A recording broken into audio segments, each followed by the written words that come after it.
Kalau awak datang daripada broken family, saya nak awak tahu satu benda. Keluarga yang tak sempurna kan bermaksud kehidupan awak juga gagal. Mungkin awak pernah tengok ibu dan ayah awak bergaduh. Mungkin awak terpaksa matang lebih awal. Mungkin awak selalu kita tanya, kenapa keluarga aku tak macam keluarga orang lain? Dan mungkin sampai sekarang luka tu masih ada. Ingat, apa yang berlaku dalam kehidupan ataupun apa yang berlaku dalam keluarga awak bukan salah awak.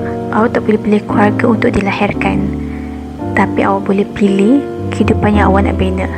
Jangan biarkan orang lain menentukan siapa diri awak. Awak ni bukan broken.